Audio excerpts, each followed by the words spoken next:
When you go into a Bayern Munich, a Barcelona, a Real Madrid, a Liverpool, a Man United, you can't do that, and that's what's happened. And that's a big flaw of what's going on at Man United. Did we not just feel like it's too much of a coincidence this timing with Maresca? I like him as a coach. With the background, I'd give my season tickets back.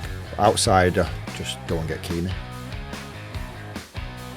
Hello, Happy New Year and welcome to The Good, The Bad and The Football. The show we had planned today was all set in stone, and then this morning, bang, Ruben Amorim sacked. So we've thrown out everything we were going to do today, and this show is just dedicated to talking about United. Much to these two's delight. Full show? Is it the full show? It's going to be, innit? I mean... Oh, God. It's massive news, isn't it? It's massive news. Now, I know this is a stupid question, but right decision? I think he talked himself into it, didn't he? I think it's been coming the last couple of weeks, especially. And once you start questioning the people, but you know what you're doing as a manager, don't you? Yeah. I just don't think he's... What's the word? I don't think he's in a great position to do it unless he wanted to do it. It's calculated, wasn't it? It's very calculated what he's had that in his head. I think from outsider looking in, like Scholesy said, if you want to get sacked, you say that. And he said it a while ago, if you remember, about the Glazers. He said, not sure how honest the Glazers are. And I'm thinking, if you're saying that about your bosses, one thing's going to happen, especially when it starts to go bad, which has been going bad. We've just seen it with Maresca as well. Exactly the same happened. Yeah, and he's out of the football club, and I think it was going to happen anyway sooner or later, let's be honest. And it's not all down to the manager, let's put it out there. The players haven't been good enough as well. But you wake up this morning, you drive in, and he's sacked, and you go, wow. So for me, it's like, I think it is a knee-jerk reaction to the interview. Or is not the interview, the last question he got given on the after, which was a bit of just a throwaway one. Yeah, at the end. So that's what made me think. He's had it in his head, and he's thinking, "I'm going to get this out." I think he's been told that they played really well in the back four against Newcastle. They went back to a back five in the next game. I can't remember who it was. And I think the powers that be, Wolves, yeah. And I think the powers that be have gone, look, you're not helping yourself here because you've got this fans are behind you when you play a back four. Ex-players are talking about back four, not back five, and you're killing yourself. And I think his bravado and the fact that he said, I want to be a manager of this football club, not just a coach.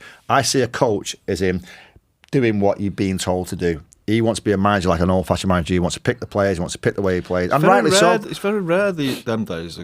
They don't really see managers anymore. They are. And he is classed as a head coach. Yeah. Well, that's what his title is in his title. But for me as well, I think, and I'm all against back five, by the way. We've spoken about this many a times. But as a manager, let's be in Amorim's shoes for a minute. If you're going to get sacked and get all that crap that comes with it and all the press and all the slagging off you get, you've got to die on your sword. And I think that as a manager, as a human being, you've got to sit back now having a coffee in his house going, I did it my way. So I don't blame him for doing it the way he did it, but I don't blame the board for getting rid of him now. Sorry, Paddy, could I just say, he has had a massive fallout with him. Yeah. I think we made it quite clear, well, I did that, I didn't think he was the right man for the job. I don't know, was it 4, 5, 6 weeks ago? And I thought that for quite some time, but he has had a major falling out with him. Because when you look at United, probably United, I put Liverpool in that as well. They don't like sacking managers. It's very difficult to get sacked. They keep people for longer than they should do. And with the fans are unbelievable with managers and players. They give them as much support as they can. I'd put Liverpool in that category as well. So whatever's gone on is massive. Really. I think we're seeing the tip of the iceberg, aren't we? What's happened on the last 48 hours after the game, the interview, what's happened this morning. But there's obviously a bigger part of it underlying what we can't see, and we're never going to see. We're never going to be privy to it. But there's something, you don't just sack a manager that you brought in and backed when it's been going bad. Give him all that money 4, 5, 6 months ago to go and spend in the summer, and then go, you know what, he's gone. There's the bigger picture underneath what we can't see. I mean, everyone loves a conspiracy theory, and one of the things when he did before, obviously it's only just happened, this breaking news of him being sacked. But I kind of thought, and as mad as football is at the minute and how it's run, I thought, Maresca's gone out of Chelsea. He's come out and said that Ruben Amorim at the end of that interview about being the manager and not the coach and everything else he said. Has he got wind of something behind the scenes where he's heard Maresca's in the mix, which is bonkers, but it's United, so anything goes there. And he's thought, I've got a sniff there's a bit of blood in the water here. I'm just going to come out and say it. Because when he said about 18 months, then he'll come in, he were almost talking about like he knows about someone coming in. He's heard about it. It weren't like the next geezer, whoever it might be, is going to come in. He went, when this next bloke comes in. You might be right. It might have spooked him a little bit, Maresca going, because of the relationship he has with, obviously, the ex-City people and Jason Wilcox and Omar Barada. Now, you hear rumours in football all the time. It's the Man United job.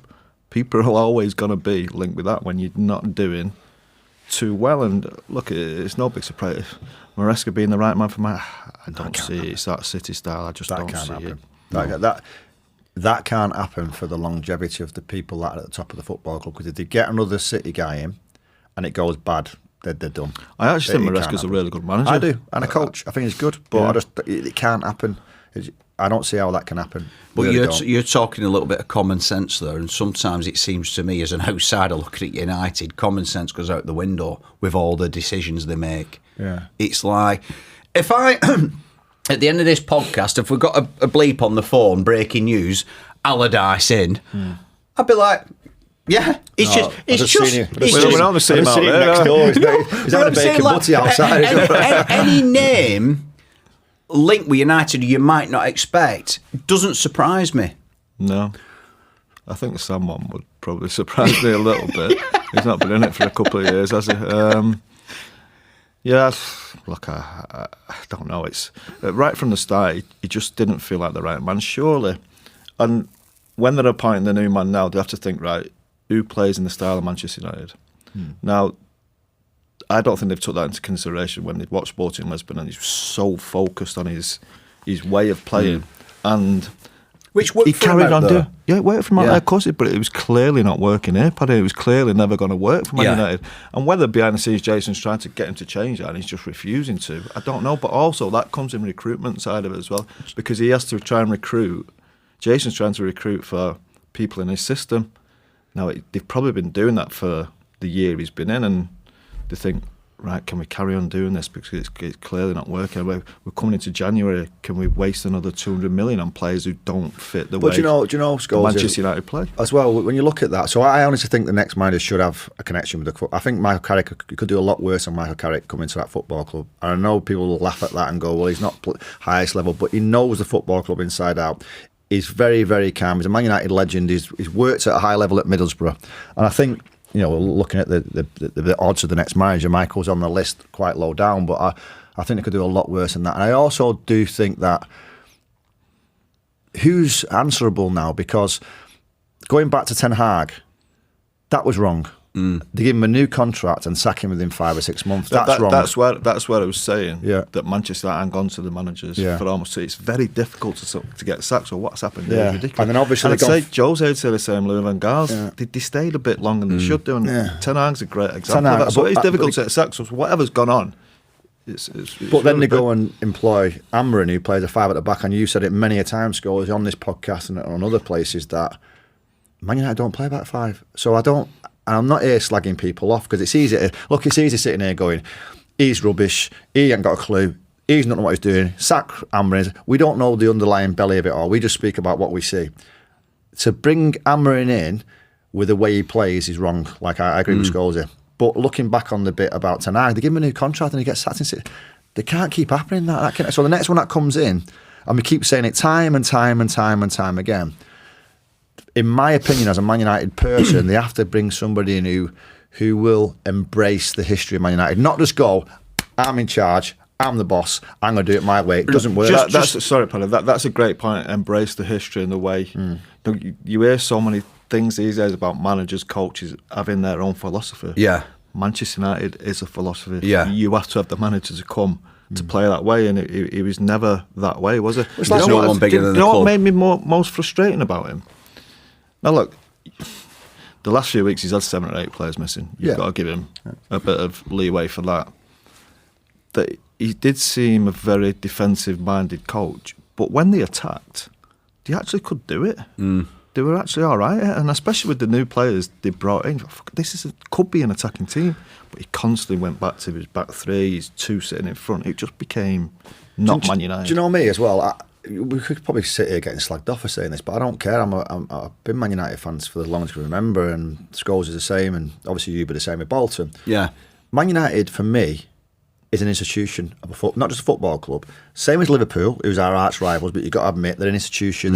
Bayern Munich, Real Madrid, Barcelona, you could say Arsenal to a point, but they're institutions, these football clubs. I can only describe what's happened to Man United over the last 10 years.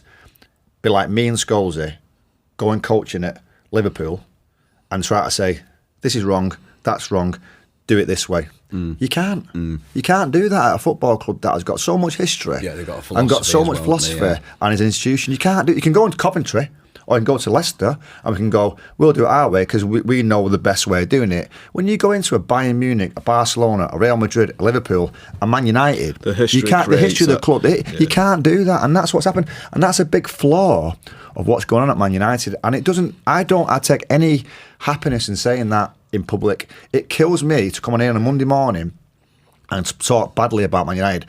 They played against Leeds yesterday. I would love to come here today and gone, wow, we beat them 4-0. Ruben's doing so well. We're now 4th in the league. We're looking really positive. We've got some new signings coming in January. We look great. But we can't. So you can't sit here and go, that's great. That when it's actually shit, which it has been. It's been absolutely so bad. You actually talk about Leeds yesterday. Yeah. And after the game, I thought, did all right there. Yeah. It's not a bad point because your expectations have become... I was going to say that. Which is mad when you think about that. I spoke after it yesterday. You go, good result. It's not a good result. We're playing a team who got promoted last year. They're not a great team, but what they are, they give it their all. The crowd gets behind them, and it's hostile. You know, you've come to be conditioned like that. It's the other day, which is random. I was in a shop, and the person serving me went, "Thanks very much," and was really helpful. And I left that shop going, "This person, he's like the best." He's so nice. Yeah. No, that's how it should be. Because your expectations are lower. Expectations are dropped now. A knob to serve you. Yeah. No. Coming in off after the word knob isn't the right thing to say about this geezer, but the name I'm hearing about, and you two know this bloke better than most. The fall guy seems to be at the minute. Ruben Amorim's gone, but I hear Jason Wilcox's name a lot. Right now, this is only just happened, so it's only been like a couple of hours. But I'm hearing his name put in the mix a hell of a lot, saying he doesn't know what he's doing there. Right now, I don't know. I've no idea. What are your two's opinion on that? Because it can't just be Ruben Amorim coming in from Sporting as the manager, and it's gone tits up, which pretty much right from the get-go, really. There's never. I don't even think there's been a purple patch where he's been a manager. His record's been awful. Yeah. So Jason Wilcox were touted about as he's the person who brought him in. He's the person who fought for him. Again, that's only like what I've heard. So what's your two's opinions on? Was it him or was it Dan Ashworth? Because Dan Ashworth, I think it probably was. It was Jason, wasn't it? I think Dan Ashworth was more of like a Gareth Southgate type of man. Now look, Jason. Look, I said it before. I see him as City people. Sometimes it's hard to get that out of your head. Even when Jose Mourinho came out, I just saw him as a Chelsea. I could see him running down the touchline. I think, fucking hell, what's he doing here? Yeah. Now look, Jason's obviously very good at his job. I think he's with the development probably squad at Manchester City, which is still a big job. And then he went to Southampton. He's come in. Jim has put his trust in him now. It's how many chances you get to get the right man. Now look, I think he's already made a couple of mistakes. Ten Hag with a new contract went on too long.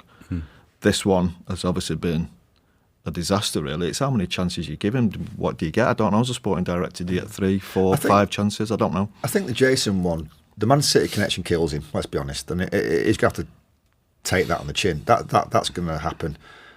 But he's got the main job, big job. He's obviously got the big wage. He obviously runs that football club on the football side. So you've got to take a bit of crap. It's part and parcel of what it comes with. He's been in football a long time. He knows he's not going to get a smooth ride, only because of the football club that he's at and the football club that he was at. So he's going to get people saying things, this is not right, that's not, and it'll be all over the show now. I don't know what he's doing, he's a Man City player. But for me, with Jason, I honestly do believe he's killed himself a little bit, because he's employed a hell of a lot of people that are from outside that bubble. And again, it's brilliant going bringing expertise in out of your bubble. We did it with Kieran McKenna. Kieran McKenna was unbelievable when he coming from Tottenham. He bought into the Man United system, but he brought in little snippets, little diamonds. You applied him, didn't you? No, I didn't actually. I was part of it, yeah. but I didn't. Not personally. I was part of the team that employed him. Done, you know what I mean? But I do think that bringing people in, expertise in from outside your bubble helps. But when you're flipping it and you bring in so many people in from outside and not enough people in, it changes it. And if you look at the people he's brought in certainly over the last 18 months, let's say, have all been Man City. Man City Academy manager, ex-Man City Academy manager. He brought in another. Alan Wright's coming as assistant of reserves. Alan Wright used to play for Blackburn. Yeah, Blackburn. That's honestly. Yeah. So, and these that's are his mate from Blackburn. Yeah, right? but these are all obviously very good at the job, and it's not me sitting there and going, "You've got to be Man United," but you have to have some sort of feeling for the football club. There's only one person at that football club, Darren Fletcher. Darren. Yeah. And he's obviously taking over the football club now, which is great. But he's going to need help. He's going to need help at that top to go and I hope he does really well. I hope he gets the results, and I hope he does really well. But he's going to need help. Do you know who do you go to? One big concern I have over Jason Wilcox. I was doing a TV game last year. I can't remember. It was one of the Europa League games, and the person who was with on the TV actually bumped into Jason Wilcox and said, "I don't think we're far away. You know, I think we could be 3 or 4 players away from being a really top team." Now, that stuck in my head, and I thought, "Fucking hell, I don't feel like that to me." Yeah. Not to anyone. But then Scholesy, that's 3 or 4 seasons, I think he meant. But Scholesy, that's because you know the football club. Yeah. You know what it takes to be at that level. And again, it isn't just Man United, it's institutional football clubs. Liverpool, we're hearts right, Liverpool, but they are an unbelievable football club. But he'd be like Liverpool hierarchy going, let's get all the Everton hierarchy in because it seems to be working. Do you know what I mean? It's like it's as bonkers as that. Look at the prime example of Liverpool appointing Arne Slot after Jurgen Klopp. Yeah. Did pretty much the same thing and won the league. We've tried to rip absolutely everything up, forgot about traditions and the history of the club, and gone a totally different way. But this happened also before disaster. they come in, so they can't take all the blame. Jason and Berardi can't take all the blame because this happened before they come in. So the other people in charge, they ripped it up as well. But it's a Chelsea example. If someone said to me tomorrow, go and take charge of Chelsea, either as a sporting director or a manager, who am I going to take with me? The people I trust, the people that I've grown up with, and the people I've got my back. So that's fine, bringing people in. But when it goes bad, you've got to take the shit on your chin. You've got to take it on the chin, and they've got to be big shows and go, you know what, get a little hug together. We're getting slagged off by Scholes, Neville, Key, all these ex-players. But you know what, we're in here and we're going to put ourselves together and no one's going to touch us. So if I went to Chelsea, I'd take Scholes with me, I'd take all the lads that I grew up with me and go, you know what, we're going to go and do it this way. But when it goes bad, you can't then cry and go, oh, they're having a go at us. And that's what I've been here over the last 6-7 months. Ex-players saying this, ex-players saying that. Do you know why we're saying it? Because it's terrible what we're seeing, and we love the football club. I've been a Man United fan since I was 6, 7, as long as I can remember. So I'm not saying it to go, oh, I stab everybody in the back, but I'm saying it because it is genuinely crap. Yeah. And if it were going well, you'd be praising. Yeah, of course you would. Yeah. We'd love it to be good. I'd love to take my son to a European Cup final and watch him winning the European Cup. I'd love nothing more than that because you've never seen him win anything. We'd love them to be like City the last few years, battering everyone, playing brilliant football. But we say it because we believe it, and we don't say it because, and we get slagged off as well. We're kind of look at them slagging United again. We're not slagging them off. We're just. You have to, like catchphrase, say what you see. How can we sit on here and go, it's brilliant, well, you're it's passionate, great, that's great. It's not great, it's crap. And again, hopefully, in 18 months' time, we're going and watching a FA Cup final, a Champions League final, and we're either winning the title or we're very close to it. Do you know who's got a big choice, big decision now? Sir Jim. Yeah. Sir Jim Ratcliffe, because he must be thinking, have I got the right person employing the next person who's got to be right in Jason? He's probably thinking, have I got the right club? Well, yeah. Have I done the right decision? I'm sure they're making a few quid. Well, the thing with that is, so if you look at Berardi, he goes under the radar a little bit, but what he does is different to what Jason does. He's nothing to do with football. Berardi has nothing to do with football. He's the business he shouldn't side. Be. He's the CEO, how the football club runs, how the HR runs, how everything runs in a football club. But football passes on to Jason, and unfortunately, it's not doing great at the minute. So he takes the burden. And if you sat with Jason in a pub with a pint of Guinness, he'd say, this is my job. I've got to take it on the chin because if it goes well in 18 months, it'll be taking all plaudits. It'll be taking all applaudits. Yeah. So and rightly so. And rightly so, because if you take that job, it's a big job, and especially at this time of the history of the football club over the last 5, 6, 7, 8, 9 years. It's a tough job, so you've got to take the rough with the smooth. Is there a trend now with modern managers doing this post-match interview and almost signing their own resignation letter? Because it's not a one-off thing, this, and it's like you see it's happening more and more often. Isn't it funny though how they don't resign? Yeah, there's that in it. It was the cash. Of course it is. Yeah, they're experts. Jose, brilliant at it. The thing with Amorim, he didn't really have that money in the bank to go criticising. He's got no credit in the bank. Do you know what I mean? People like Jose, Van Gaal, all these people, they're not really bothered. But he's still a young coach who just didn't have that background to go and do what he did. So it's understandable why he got sacked. And look, if you're not enjoying your job and it's not going your relationships, it's easy to get yourself sacked. And I've said this the last few weeks with the subs he made, especially. He's bringing centre halves on, centre halves off. Fucking hell, come on! Are you trying to get sacked? Can I ask something? Do you know? Obviously, they talk about around it over the last.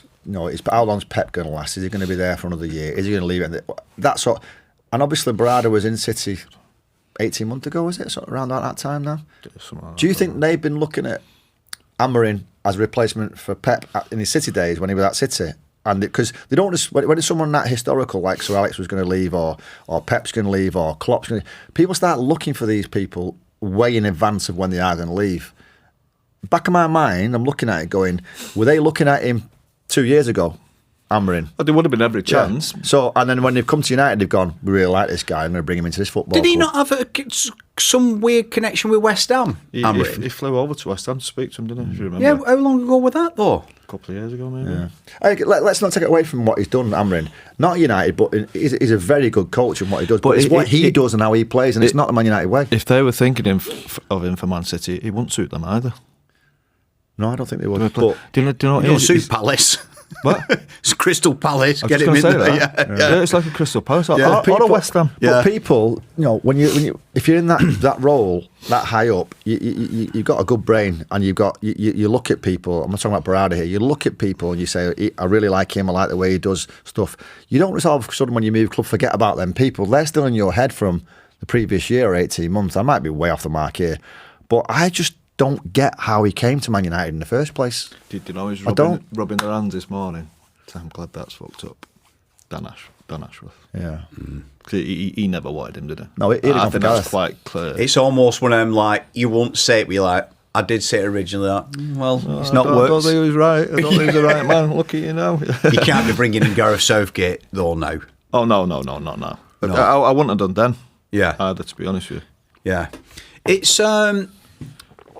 Do you know who I think the biggest winner is in all this? Ruben Amorim. Ruben Amorim. He's going to leave with he'll get another God job knows how many millions of pounds, and he'll probably go get another job, maybe in Portugal or wherever, somewhere in Europe. He'll get a big job. And he'll probably do well.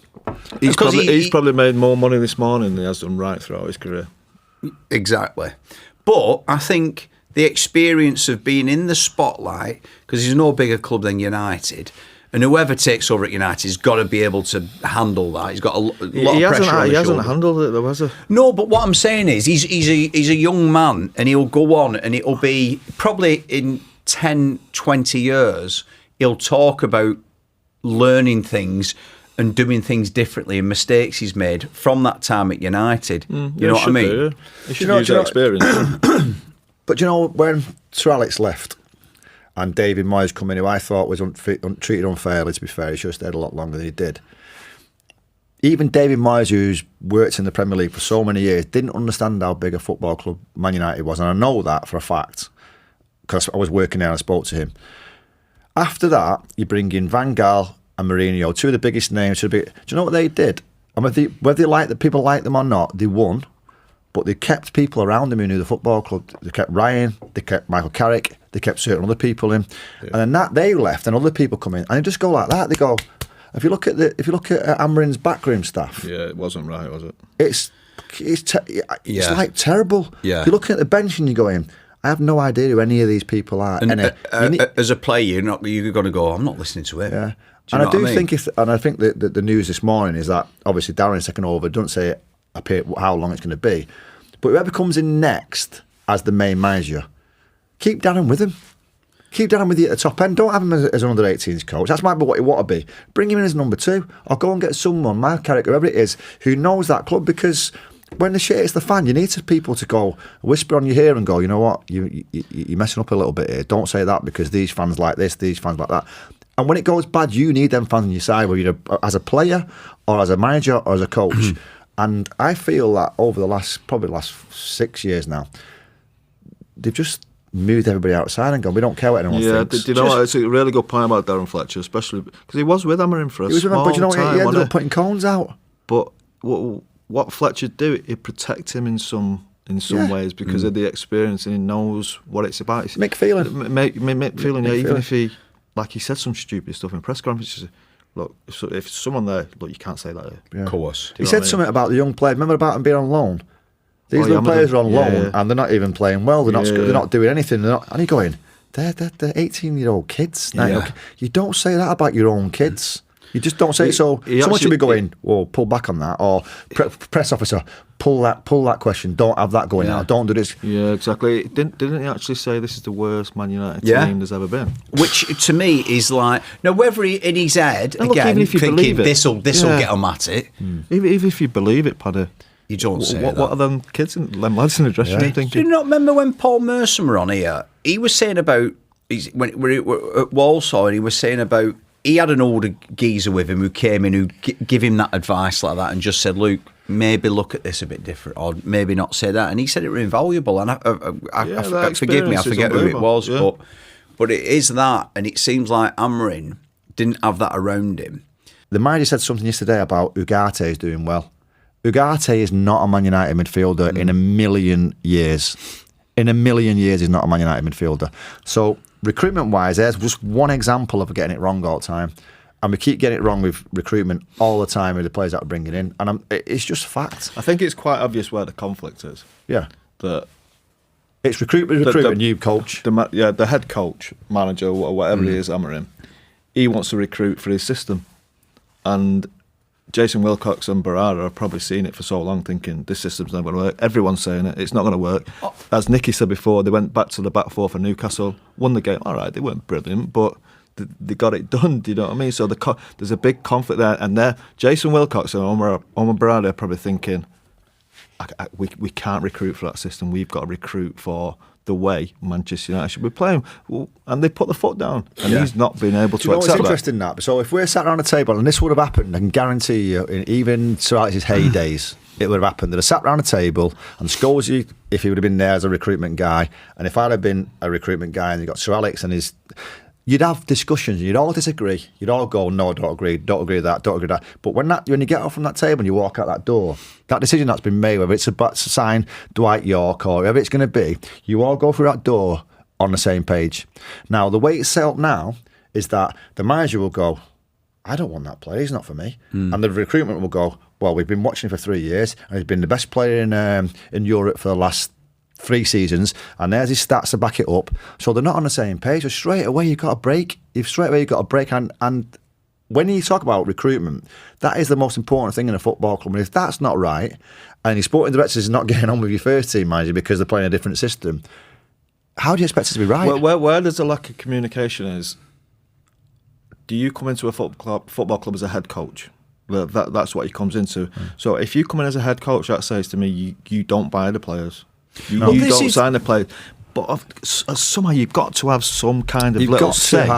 To be fair to Amorim and playing devil's advocate, it was reported he wanted Ollie Watkins, and then obviously Benjamin Seschko was brought in instead.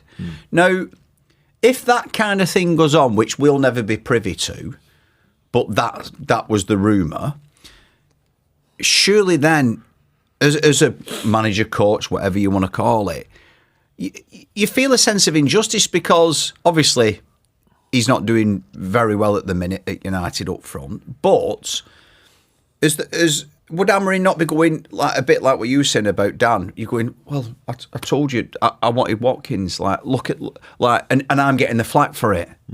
Yeah, but again, he's come as head coach.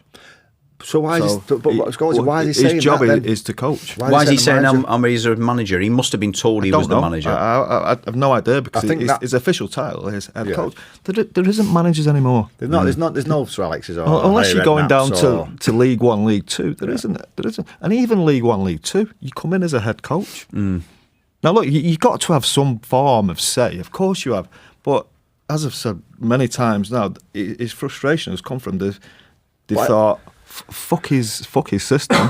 We're not recruiting for that anymore. I don't blame the clearly club. Not working. I don't blame the club doing that. I think it's the right way, but you've got to have some connection, which is what Scholes is getting at. I think you've got to have a connection. So if we're working together, you'd be in all the meetings. You'd be in all the meetings. You'd say, "I'm 100% not having him." And if he's working alongside me or the other way around, you should go. I really like him, and the recruitment like him, but the manager's just not had him at all. So let's just put that aside. Now the next one might come along, and I might go as a manager to Scholes' recruitment. Yeah, but I think he might be better at heading on him. Then I still like him a little bit. Then go for him.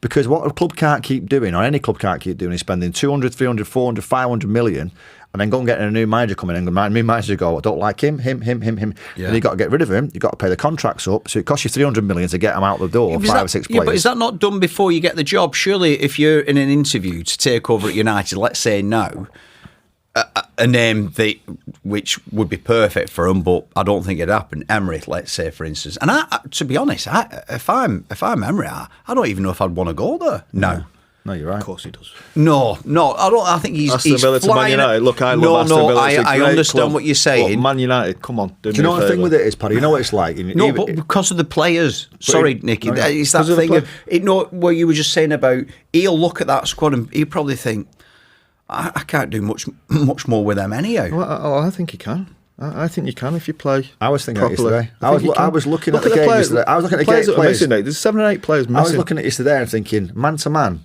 we should be beating Leeds. No matter how crap we've been this year, no matter how the tactics.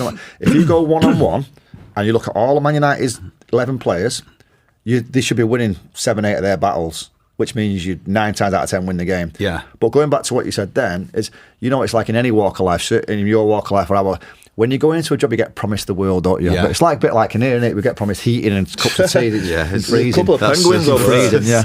I mean, a polar bear. Not the biscuits. But literally, we dream of that. You get promised all the things, and I'm pretty sure he would have didn't wanted him, and they've gone, yeah, you're going to be the manager. Your title's coach, but you're going to be part of this, you're going to be part of that, you're going to be part of the other. And then he starts going bad. You get more pushed to one side. But one big thing they didn't address in the summer. Well, Nicky will probably agree. There was all talk about a goalkeeper, centre halves, wing backs, wingers, forwards. 3 forwards. The biggest problem was central midfield. Yeah. Always. Now that's a mistake between the recruitment and the manager. Surely not to bring somebody because we all know Casemiro's been a great player, but he's just not. He's not the player he should. You can't bring a player in if he's not available, can you? To Man United. You can if you're Man United. And that's always That's always. I touched that. You two say this a lot, but it's not United. It's not Bolton. No, but listen. It's Man United. No. Listen, I've got to say, I understand that. Obviously, one of the biggest. Your chair, Mark, is it going to go off in a minute? Don't start on board. But you're saying about United, no doubt, one of the biggest clubs in the world. But it's not the United of old. No, but I think now, even a lot of young players now, right? That generation coming through, I'm on about 14, 15, 16, 17 years of age, they will not have a clue about the United philosophy and what they've done and what they've won. Like they look at things different now. I think it's Which is again why you need someone at the clubs to go and meet them people. That's what I'm saying. But you're saying, well, if there's a midfielder and he's not available, it's United, innit? No, it's not. Because I think now, a modern player won't go.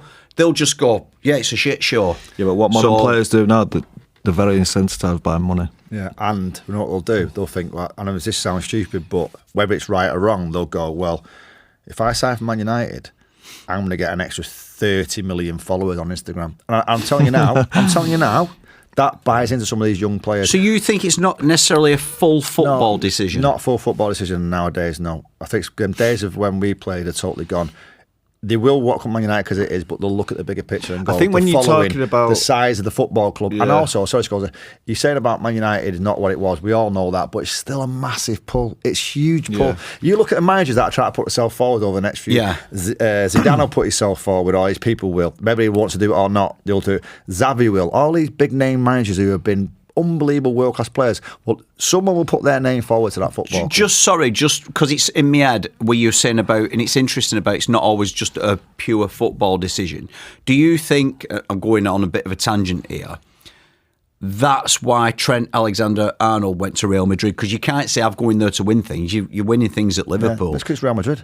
That's what I mean. It's Real Madrid. Well, I said before. I was just going to say, Real Madrid, Barcelona, Man United, Liverpool. When we say it's Man United, it isn't Man United of old. You're right there.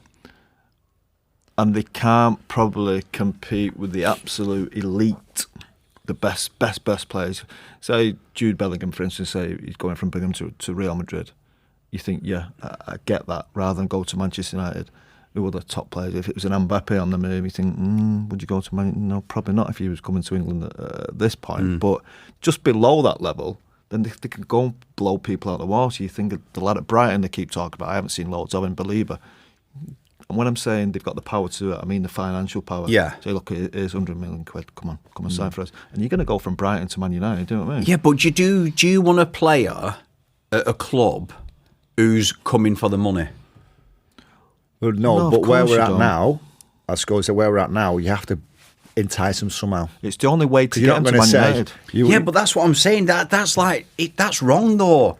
If you're going to a club like United because they're giving you 400 bags a week, you're not the right player for them. Because of what's happened in the last 5 years, it's the only way they can get people to the club. But it's never going to get any better, is it? You've got to strip it back. Of course it will, because you get them players in who are elite, and it gets better. Of course you do. Again, Paddy, if you look at Amorim, was obviously the big news. When he gets to the end of his career, when he gets to whatever, let's say it's 65, 60, when he looks at his CV, I am telling you now, the top of that the manager, the top of his CV won't be Sporting Lisbon, whoever it's going to be next, whoever it's going to be after that, and then Man United, it'll be Man United, and then the rest. And it's the same with players. And again, people will be bored of me saying it, when you play for a football club like that, all the other big dogs we talked about, the institutions, that's the back of it, top of everyone's CV. And if you ask, I speak to Graham Souness quite a bit, he's a good fella. He's a Liverpool legend, right? Liverpool legend is like one of the best players I've ever had. He's managed the club. He's like a big personality. Even he said Man United is one of the biggest football clubs in the world. There's no doubt about that. It'll always have that pull. It'll always have that pull. You have to realise what market United are shopping in. Yeah. But look at the transfer window they just said. They've signed a lad from Wolves, brilliant player. Signed a lad from Brentford who looks like he's going to be very good as well. They're not in that market anymore. So to get into the market of taking a player from Arsenal, taking a player from Liverpool, taking a player from Man City, taking a player from Real Madrid, Barcelona, there has to be a premium to it. There's just got to be. They've left themselves in that position because of what's happened. The failings over the last 4, 5, 6, 7 years. Get back to that market, what Scholes is quite rightly saying, you've got to get back there. And to get back there, you've got to get the next ones down. That will get you there. And when you get there, then no disrespect, you're then going to go and get the best players from Chelsea or Arsenal. Yeah. And then these ones that you got you there, they might get moved away because you're going to have to try and win Champions League. To compete for the best players, I've just said they've got to pay more money. So, for instance, you had, let's say, Jude Bellingham as well. He's not happy at Real Madrid. He wants to leave. You've got Arsenal and Manchester United after him. At this point, you'd probably choose Arsenal. Then all of a sudden, United come in and say, we'll give you another 250 grand a week. That's the position Man United. Yeah, but that's me as a fan. I can't get my head around that because I get it financially. Jesus Christ, you're going to go, it's a no-brainer. But I think fans can sniff out players who are there because they want to be there and because they want to win things, and they can sniff out players who are there. It's just the way of the world now. That's Man United have put themselves in that position. I also think that's flawed as well because not flawed. But even when the Sir Alex was signing these great players from all over the show, from any club they wanted to go, they were getting mega money. They weren't coming in on crap money. They were coming in as highest paid. So if you look at a Roy example, when he come at the height British record, he weren't getting because he was a Man United fan. He weren't a Man United fan. He come because it was the club that was going to win. There were also some players who weren't getting as much as money. I saw a quote from the manager this week saying, "No, look, we can't offer you this amount of money, but we can offer you this. Yeah. Because you're coming to play for Man United. Yeah, that's my point. But that's gone But within now. the structure, That's what I'm saying. Yeah, It's no, gone. I get It's it. done. within the I get it. structure of the football club, these ones coming in were always at the high end. Yeah, oh yeah, it was always at It the was always high end. But, Yeah. but they probably could have gone to another club Yeah. for an extra 10, 15 grand a week. I only think back to times like when Kane were leaving Spurs, and it was like, got to sign him Yeah. at United, and we don't know whether it happened with Donnarumma, but let's Well, there was Kane, there was Declan Rice was in that as well. and you go in, they're not coming. Yeah. So it can't just be. It can't just be a business thing. It's got to be the player not fancying it. I think it's a bit of both in it, really. I think Yeah. they've got to use the brains. Listen, they've done the balls in the transfer market when they brought Sanchez from Arsenal, giving 350 grand way back when. They did it with Zlatan, who did very well for the club, by the way, giving mega money. They've done it with Mkhitaryan. They've done it with loads of players, and sometimes that doesn't work. So it's a fine balance. And what happens is people panic, and they will do. They'll start panicking now. The new manager, that if he comes in or Darren takes the end of the season, whoever takes over that football club at the start of next season will get massive funds again, and it's panic. They've got loads of rebuilding. Yeah, but what they've got to do, in my opinion, in my humble opinion, is get people in there that know what it takes to be a Man United footballer. It can't just go and buy any old player from around the world. They have to go and look at the way You've they not got a job, have you? You should do it. No, I'm not saying it for us. I'm really not. And they will get all that crap on Instagram. It'll be But like, you know what, right? bitter. I've got to be honest, I don't want you to. I'll be fucked here, won't I? talking to myself. Talking to two penguins over there. Fucking hell. Right, Nick. If Arsenal and Manchester United wanted you now as a midfield player, both offering 100 grand a week, where would you go? As a Man United fan? No, Forget a fan. Well, you go to Arsenal.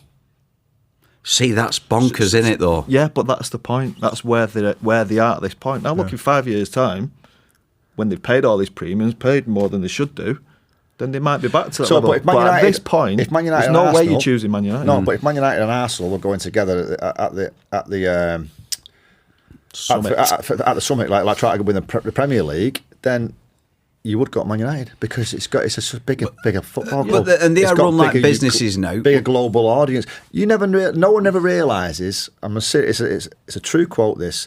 No one ever realises how big Man United is until you go on pre-season tour.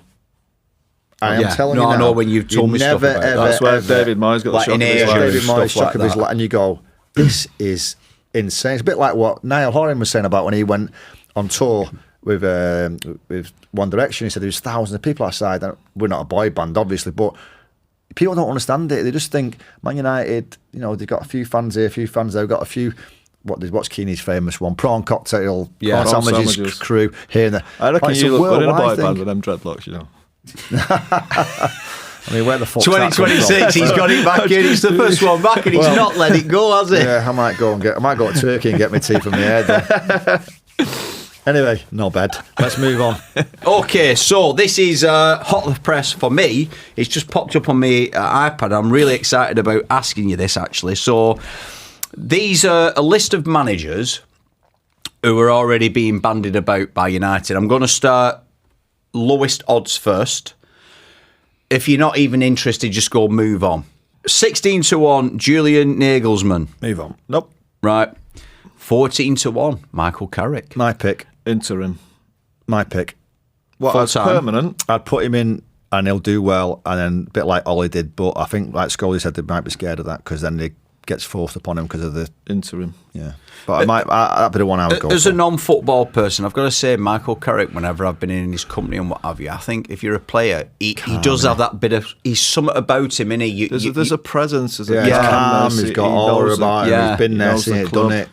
Yeah. And people forget he did a good job at Middlesbrough. He'll be well respected. I feel like I can speak today. Here we go. Another one for you. Kieran McKenna. Very good coach. 14-1. It's not the right job for him now. Robin Van Persie. Nope. Fucking the list is going down quickly here, lads. Cesc Fabregas. Do you know what? I actually like what he's doing, and I thought it might have been a better choice for Chelsea than Rosignol, but no, not for United. Marco Silva. No. I don't mind him, but no. Right. Gareth Southgate. No. Move on. Yeah. Gareth should have been in a couple of years ago. I think He's Gareth, 10-1. Instead of this ship, just a few going to years say ago. that, I think Gareth would have been great to settle everything down. Yeah. Xavi. No, not for me. Not for me, no. Not enough. I've got to say, the list is getting a little bit fucking He's not got enough experience slim, in England, and he plays a football again.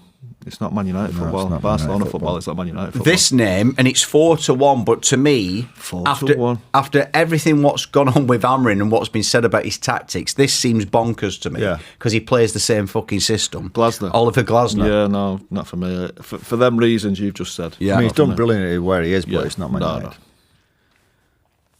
no. Darren Fletcher. Obviously, he's interim at the minute. I'd have him and Michael do it till the end of the season Yeah. until they can get the right man.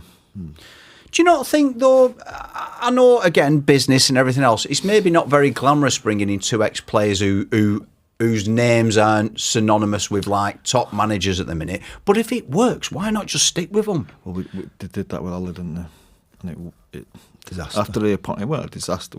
But he did all right, Ollie. But you get sucked into it. And look, Michael would be great as an interim. He's not got. I don't think he's got the experience to be a Man United manager. I just don't. Who do you think's number one on this list? I could see it there. Oh, fucking hell. Oh, lads, you've absolutely shafted me. I wanted to Head down and never always get your options open. Always look over your take shoulder. a picture, take a picture, look round, see what's around you. Look, Maresca's number one. I mean, if No, that happens, doesn't I feel right. pray for Jason if that happens. The timing actually feels like something's been fucking concocted to make that happen. But Yeah. I just don't see it again. It's a little bit of the City stuff. And there's 3 people on there I can't believe are not on there. Go on. Emery? Emery's one of them. Yeah. Iriola, Bournemouth. I think he plays an attacking football, attacking style of play. Yes. Number 1 for me, which I do in the summer, is Thomas Tuchel all day long. Interesting, he mentioned him in the press conference. Did he? Yeah. No, I don't know. He did, yeah. He said I'm not Tuchel, he not said Mourinho and not Conte. I think Tuchel's one of the very best out there. Yeah, I like him as well. And you two have been said- number 1 target, and his contract with England is only till the summer. Yeah. That's what I'm saying. You two have said that. You said that he'll step away from England after the World Cup. I'm sure Yeah, you've he's a said that club on man. previous He's a ones. club manager.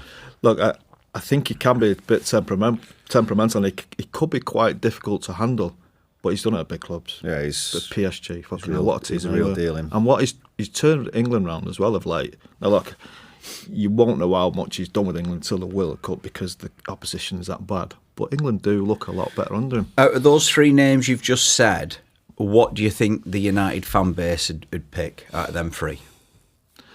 I think a lot of them are going towards Emery with what he's done at Villa. Yeah, I don't think Emery will come. I think you mentioned it before. I think he's got a good little niche there. He could, but you never know. End of the season, I Man think. United, though, he's I got to think leave do you Man know United. if you look They've at got to like leave Villa Darren for Man second United, over, do you know if you look at Darren second over and you say Michael go in with him, I think they could do a lot worse, Mia, than bringing a Brucey in with him as well. No, like an old head, just sit there and like help them out a little bit. Or Roy.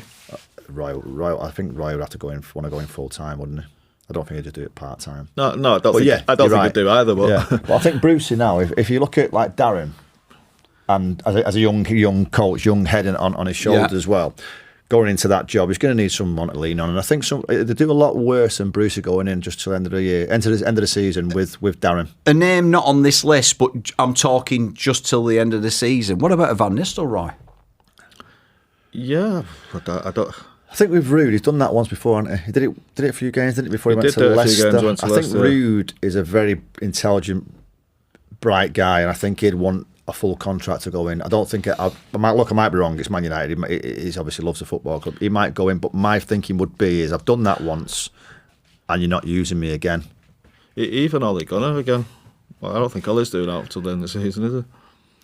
I'd see that as, again, just as an outsider. I don't think that would be a right one. Just because he's been in a couple of times before, it's kind of been a bit hit and miss. Right. And it feels like you're going... I'll give you my team to the end of the season before they go and get Tuchel. Will be Darren with either Michael and Brucey, and if Michael wouldn't do it, then Darren and Brucey end of the season, and then go and get Tuchel. That's what I would do. I wouldn't be against that. I wouldn't be surprised to ring Michael to get involved with Darren. So I think Darren would want Michael. And the mates, get on aren't together. they? The mates as well. I think them two will end the season. this season isn't finished. You know what I mean? They've still got Champions League football to play. And I think that's why I think Brucey just sat there with them two. By the way, when Giggsy took over, it was me, Scholesy, Giggsy, and Phil. You need more than one. It's a massive job, that. Yeah. And I don't know who else they're going to bring him in, but if you brought in Michael, Darren, and just said Brucey, not babysit him, but give him a bit of old head. Brucey has got unbelievable experience. Experience, unbelievable. He's a great bloke. His temperament's brilliant. He knows a club. He's got no aspirations of going back into football, so he's not going to go, I'm in charge here, it's my club. He's going to help. He's a helper. He'd probably enjoy it more. He'd enjoy it. He's not getting the pelters. And then you've basically got Darren, Michael, and him. If you brought them three in, get in Champions League, and then go and get Tuchel, that'd be the dream. Do you know what? Sometimes when you say stuff, I kind of go, how easy is it? It's there. It's there. That's easy, isn't it? Yeah, but that's just so simple. Yeah. But why? This is how mad football is. That is where you go, that seems real good common sense, and I think the fans would be happy with that till the end of the season. And then Tuchel comes in. Common sense for us, though, isn't always common sense for other people, is it? Again, it's for Jason Wilcox. It's business, isn't it? Yeah. Yeah, and again, Jason Wilcox, that name comes up again. But it'll be his job, isn't it? Will it be his job? I mean, seriously, though, at the end of the season, we're going back on that. For his sake, I hope he gets the next one right. Do we not just feel like it's too much of a coincidence this timing with Maresca and the relationship he has with Jason Wilcox and Barada? If Maresca comes in, I like him as a coach.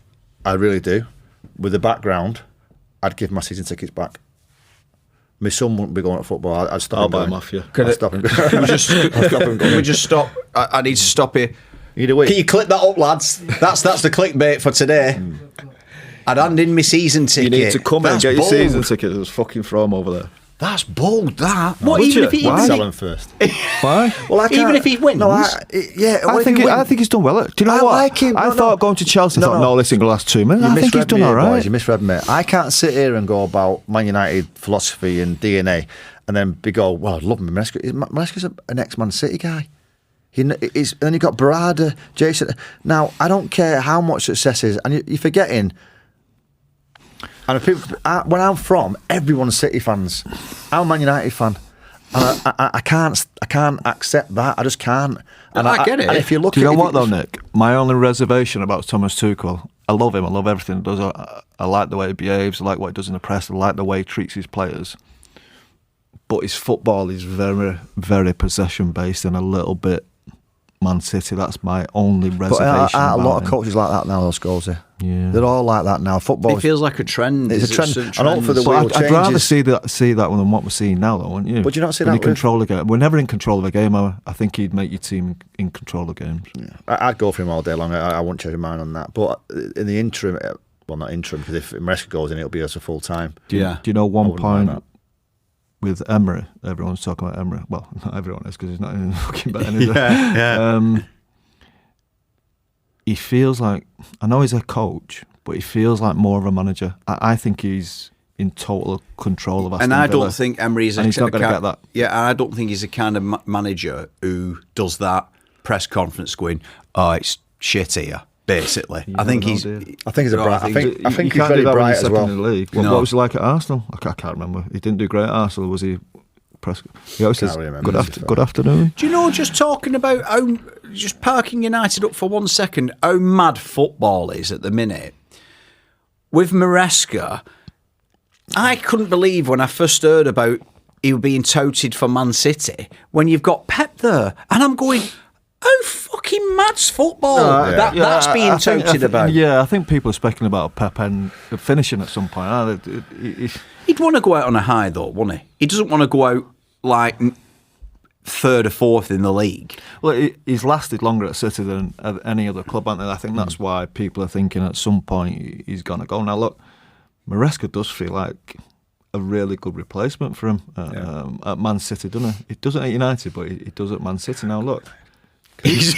People you don't like Maresca, do you? Don't like him, I don't not like him. I think he's very good at what he does, but it doesn't fucking sit right with me. It just doesn't sit right with me. No, that's what I'm saying. At City, City, 100%. Yeah. If I was a City fan, I'd be going to get him in because he knows the philosophy. He knows how Pep works. There's not too much of a change. Total opposite to what's happened to Man United. There's been so much change. It makes every 2 or 3 years so much changes. Look, Pep's not going to last forever, is he? No. He's not going to be Sir Alex, be there for 20 or 30 years, whatever it is. And there's always speculation at some point he is going to... Is there only Italy he's not managed? Yeah, I think so. So do you think that he'll want to do a couple of seasons with an Inter Milan or something I like think that? the national team might be one for him afterwards. Whether it's maybe even Brazil or something like that. Spain. I think is this some like conflict between Spain and Catalonia? Yeah, Catalonia. I don't He know. won't do Spain. Right, He'll yeah. do Spain. It's Catalonia. You can imagine a manager of Brazil, a little bit like Ancelotti's gone now. Do you know what I mean? What about No, Two it's only me- Clinic it's only me United? can What see about that. Two Clinic United and Pep at England? Yeah. Do you know what? I think Pep would like that. Yeah. Yeah, it's a good shot, Paddy. Fucking True hell. one. It's only took me this season. I knew I'd get a good one in. I'd get a pat on the back somewhere. I'm still getting fucking pelters for doing 14 pull-ups. Fucking hell, that's It was not gone 13 down well. actually. It was 12 and a 13. half. It was 13. Fucking hell. 13 more than you lost two. us the quiz. Yeah. Fucking lost us the quiz, yeah.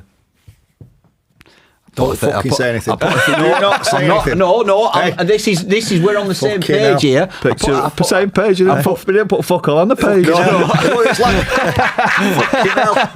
Fucking blankety blank. I mean, it's like Amorim, fucking Barada and Jason Wilcox around this table. I put a little video clip on when I watched that quiz, which you agreed with, which was Roy Keane not saying what they said he'd said. Yeah. The corruption is I messed that up. fucking... Yeah. So basically, outrageous. he went, I said, Fucking can I overlap. say Man United? And he went, Man United. Yeah, Man exactly. United twice. He never even said it. Cheating And now that bastards. swept up in the moment. I mean, not that it's got us now. I mean, I've not stopped thinking about it all Christmas. yeah, but you know why? Because I don't mind losing, but when it's done with an injustice. I don't like losing. Yeah, it's the old Brian Clough thing, isn't it? Take all your medals, the overlap, and put them in the bin because you've won them with fucking cheating. I thought he was here then. I didn't know he was from Bolton. Like that. Hey, look, you do them all, mate. I tell you. But Anthony, you all right there, by the way? Fucking hell, he's got a heater. He's got a heater. It's all a blue over You here. got no extension lead, no. Darren Fletcher, first game, Burnley. It's away, isn't it? It's away. Away, yeah.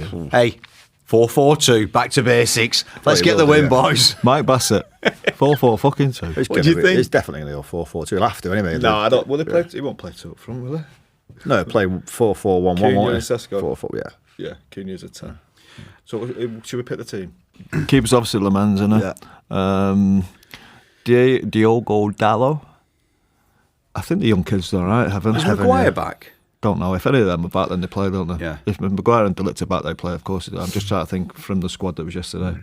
So, Heaven, Martinez, yeah. Shaw. Luke Shaw. Then I think it has to be. So that's going to be quiet at midfield. I want to pick a 4-3-3. I don't know what Fletcher will do, but it has to be Ugarte. No, does it? I can't choose, but probably Casemiro. You're getting a little insight into Ruben Amorim's world now. No, but it's got to be Casemiro just because of his quality on the ball, Yeah. and they've got to Burnley. They should be in control of the game. Now, the two in front, Kobe Mino would definitely be one. Bruno Fernandes would be one if he's fit. I don't think he is fit. Not fit, no. Who else is in there? Is Mount? How long is Mount's out for a bit? Mount's injured again. Just random. Do you think, when you've played for a team, obviously this didn't really happen with you, but certainly with you, when you're at a club where it's not quite working and then the manager goes, as a player, do you wake up and go, thank fuck, at least we can start playing how we want to play It now? depends if you like the Do you manager think or them United lads will be like that today? Some of them will be. Some of them, the ones that are out of favour, a lot of the ones that have been out of favour will certainly most definitely go, thank fuck for that. I might get a game and stuff now. And even the ones, look, when it comes to an end, it's usually for a big, big reason. I don't think a lot of them will be shedding a tear. No, I don't think they will be. No. And when it's happened to me, I think Newcastle had about 8 managers, 9 managers. Who got sacked when you was there, Nick? Sam? Every fucker. Graham. Yeah. Sir Bobby, who signed me, sacked. Bobby. Then it was Graham, sacked. Sam Allardyce, sacked. Glenn Roeder, sacked. It's a fucking jinx, this fella. Who else? Kevin Keegan came. Alan Shearer came. Did Kevin Keegan go back? Joe Kinnear. Fucking hell, Nick. What, all the time you were there? All the time I was there. Fucking Nigel Worthington had a bit of a time there, spell there when I was there. There's 8 managers here. I'd with Chris Houghton. Rude Hullet? No.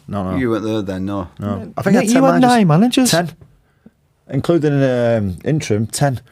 I've been there 5 years, 6 years. From the age of 12, 13, 14, I think, up until I was 30.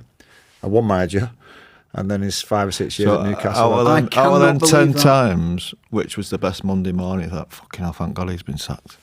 It's not a nice question, I know. No, it's not a nice question, but probably 9 times, I'd say.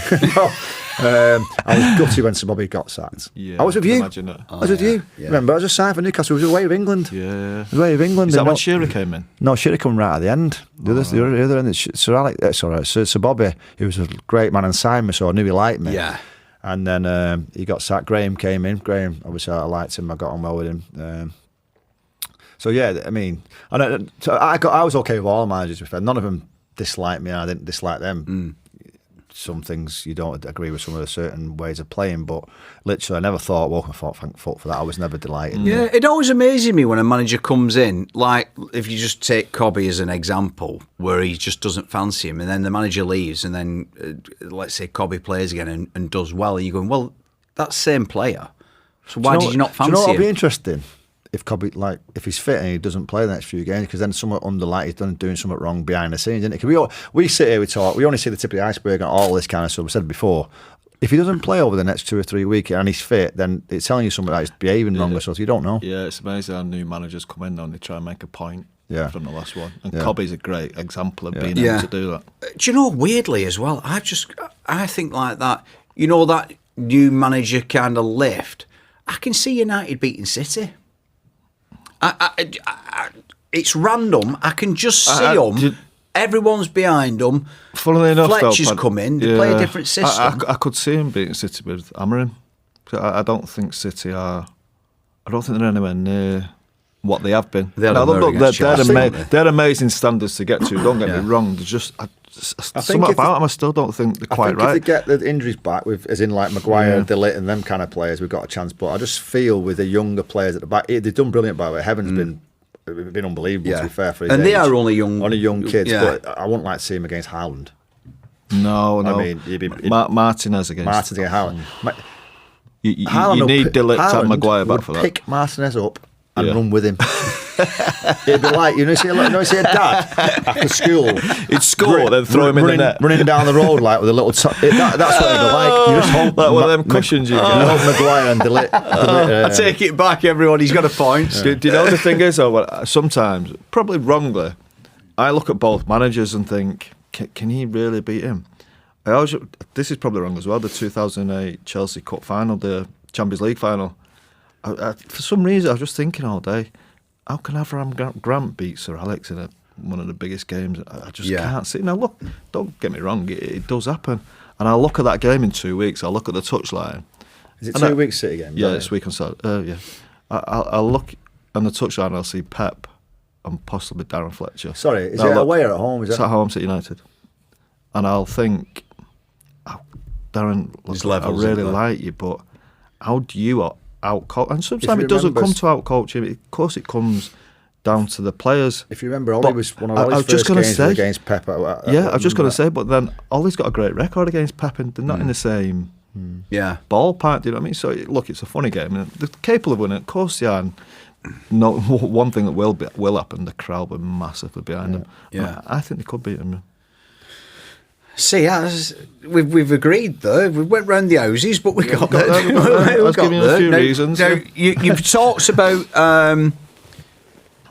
who you'd like to see take over at United, but who do you think, hand on heart, come summer, will be given the United job? Not who you want, but who you think, looking at the club at the minute. You can't get inside their head though, can you? How do we know? We can't make a decision for. We don't know what Jason Wilcox is thinking. Do you know what? I won't be surprised if they're thinking of your man Nick Maresca. It really wouldn't surprise me. I don't know how we're going to cope with him. No. Imagine we'll have to go around his house and we'll have to be having like. I just think the connections there. They might see that as a safe bet for him because they know him. They've been with him. I think it was someone that we're not thinking of. Because you know what? Just the Maresca, sorry, Nick. He's just left Chelsea because he probably isn't in control of it all. Yeah. He was saying, wasn't he? Yeah. So he's going to come to United. There's all permutation. When you sit back and you'll change your mind 8 times. Tuchel, if Tuchel does well in the World Cup, and you're talking about Man United not being Man United and people not the big pull, and we're saying it still is, I'm going to go with you on this little bit. Is he clever? Is he too clever to go, I'm not coming anywhere near that. I'm coming absolutely nowhere near that. Because if he does well in the World Cup, every club in the world will be in for him. Every club. Yeah. And I mean the top clubs, Real Madrid, they'll all be in for him. That's a point. The likes of Real Madrid might have a vacancy. Yeah. I don't think it's going great for him. And would he then go, Barcelona? I'm not touching that. Yeah. The clubs we're passionate about it. He won't be. He'll be more clever. I'll tell you, if Tuchel gets the job, who won't be coming to United? Fucking Bellingham. So you can forget that. If Tuchel gets the job, you've got to pick one. Do you want Bellingham or do you want Tuchel? I want to go top 3. Tuchel. I really like Areola. No, I'm going to go Tuchel and a joint second, Emery and Areola. Who? Areola. Who was the first one you said then? Emery. I said Amorim then. I thought he was coming back. Fucking hell, that's a quick turnaround, isn't it? Do you know what? You can say you're 3 in a minute. Go on. Do you know? I know it's happened and it's all happened today and everyone's talking about it, but I do think like a lot of podcasters will be probably a little bit gutted he's gone because fuck me, there's been some great content every week, isn't there? Yeah. Know what we're going to talk about. Do you know, for me, one more it'd be mention. Tuchel for me. Yeah. Right, so he's both your number 1. Yeah. I don't have a number 2. I hope he's got one. No, I wouldn't have a number. Michael Carrick, maybe. Outsider, just go and get Keeney. Oh, fucking hell. This might surprise you a little bit, but when I'm thinking of styles of football, the way they play, Eddie Howe. Yeah, he's done. The only trouble I'd find with that was having his assistant on the sideline all the time. With the tan. But do you know something, Scholesy? I'm serious. Like I used to think the same about this, but when you look at Amorim on that touchline, all the crap he's taken, he has taken a lot of crap. Of course. Yeah, to have a bit of help on the nobody. I'd never seen anybody out of his backroom staff going out of his back. Now, people can say what they want about Jason Tyndall. Yeah. He's always on his shoulder and he's always got his back. Now, he obviously likes camera a little bit, but he never shirks anything. I'm telling you now, if I'm a manager, I want someone there with me. I don't want somebody to turn around and see everyone going like that. Like, fucking don't look at me. I'm staying on the bench, just going shit. He gets up, stand next to him. Some beds at Carrington as well. They're fucking perfect for a minute.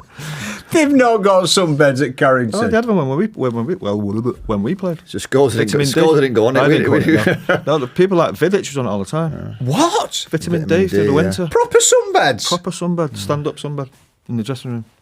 That is fucking bonkers. Vitamin D, they say it's a big thing because of the sunlight. Do you know obviously the foreign lads are used to it. Vitamin D is a good thing with the sunlight, but not on the fucking sunbed. It's supposed to be unsafe. It's light for 6 hours, you know what I mean? And these foreign lads, they weren't used to all that, was they? You just put it in my head, I might get a sunbed on the way home if he's good to buy. Get one on the way home. Do you know what? Like people laugh about the thing when it's about Keeney. And he might not even want a job. He's got a great job, what he does now. But if you look at the context, Man United over the last, since bloody, they've tried everything. They've tried the superstar managers, as in Van Gaal and Mourinho. They've tried one of their own, Ole Gunnar Solskjaer. They've then gone out and got the one of the best coaches in Europe, Amorim. Obviously, there's a few in between that as well. I mean, some of them... That could be debatable. Some of them have been shocking. Why not go and say... And I said this before. Why not? Why wouldn't you have a little conversation with him? Because one thing I'm sure about, he would... With who next, sorry? Roy. He would leave the dressing room. He might fall out of a few. He might knock a couple out. Let's be honest. But what he would do, the fan base would just go, boom. We're going to go like that. Oh yeah. And it might never happen. But I just do you think it's because it'd be like Cristiano coming back? Yeah, it would be. I'll tell you, it didn't last very long. I can't believe it. But it would take a real strong leader to employ him. I'd be excited about that just as a fan of football. I'd really like to see that. But I think because of the history with Sir Alex, it probably wouldn't happen. No, it probably won't happen. It won't happen. People forget how good he was as a manager, right? You know? Yeah, have a chat with him. Sit down and chat with him. I'm sure I know something now. Roy, over the last 10 years, has changed unbelievably. he's always been a funny lad. He's always great company, but he's calmed down so much. And I know him, as we both know him, really, really well. And mates, I consider him a mate.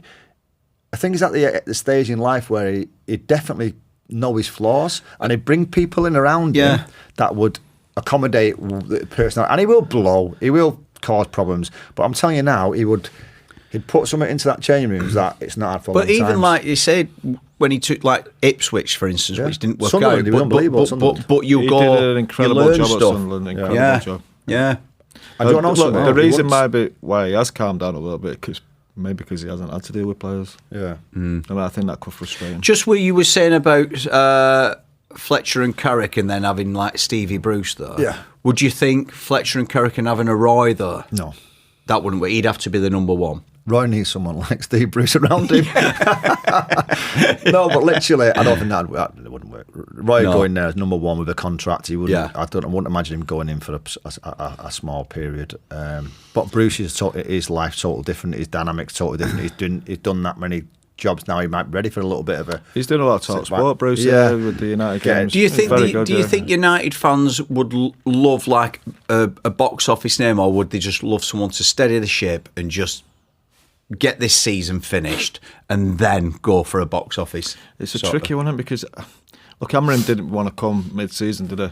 Are you going to get a top manager now to come in mid-season? I don't know. I really doubt that. And I don't think Man United have still got a great chance at Champions League football. The league isn't great. It's quite a poor league, and you see some of the silly points he dropped. I saw something last night. I think they've won 3 games out of 10. But if they'd have beat your Evertons, your Wolves, your Bournemouth, that's another 9 points. They'd be right there. They'd almost be challenging for the league. That's how bad this league is. Even the last 2 games, they've won the last 2 games. Yeah, Leeds, that was one of them. The 4th or 3rd. It's like, it's mad. But whoever takes it on, obviously Darren's taking it now. But if that last season and he has someone with him, whoever takes this job now are only going to do better than what's been happening. Yeah. So if they're further in their career, so if Darren wants to be a manager for the next 10, 15 years, what if he does well here, which I think he can do with the right people around him, and Michael comes in or whoever, and Bruce just sits at the side, Bruce probably won't go back into management, as he said on here before, but the other 2 are young, and Michael's already done it, but Darren's got aspirations, I think, to go and do it as well. It's brilliant for him. It's like a Steve McLaren kind of thing. He's just going to go in and just listen. The way the fans are in that football club is now, the only thing that they can do now is do better. And it's not because the geniuses of what they do, it's just a feel-good factor will change. More players will come back from injury. Timing's right. Everyone will want to give it their all. It's like, sigh of relief, the old regime's gone. Whether they liked him or not, it was crap. And now they're going to move it forward and hopefully get in the top 4. Well, one thing is for certain, Fletcher's going to have to bring 2 or 3 with him. He can do it himself. I'm pretty sure all his stuff will be gone. Yeah. He's going to have to find 2 or 3 names. And I don't think there's anybody around the club inside. That can do it. They're going to have to go and get Michael. You more we sit here talking about it now. I try to think Michael, Mike Phelan, Rennie Meulenstein, them people who are still around to help him. Do you know just something? Just randomly, when a manager loses his job, do you see him again? Like, did he sort of come back and go, just clearing my desk out? Like, do you go, oh, right, good luck? Like, or are they? Do you actually see him walking out like that? No, honestly, that's fucking orcs. He'd have probably been sacked at the train ground this morning. Yeah, they'd have been in at 7:30. Went for a meeting at 7:30. Shut up. Yeah. He'd have got They'd have had him in with a trackie on. He'd have got the call last night. They got a call last night. We want to meet in the morning. 7, and they didn't know exactly what's coming. And they go in, you speak to him for 2 minutes, and they go straight in the HR room. And then does 2 he? bin bags. Yeah. No. Yeah, honestly, I've seen Mourinho go out with all his personal belongings. I've seen Van Gaal go out, and it's like you go like, it's weird, and he got out. Oh, it's the ruthless world. And what did they go and see, lads? All differently. Or did they go, thanks for letting me down, you twats? No, they're all different. I mean, I remember Van Gaal was upset. He might have 3 bin bags actually. One with his fucking 9 million quid in it as well. I forgot about that one.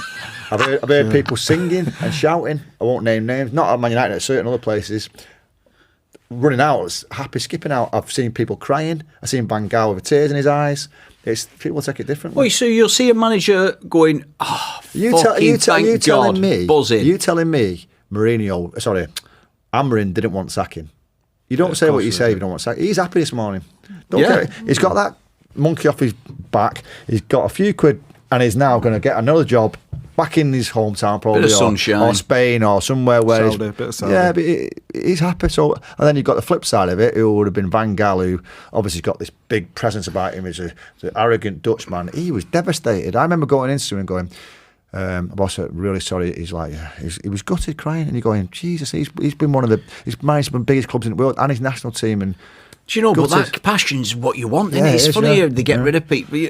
Well, he got sacked after winning the FA Cup. Yeah, that's crazy. The night in the party. Like we said before, something proper has happened, because Man United is hard to get sacked from.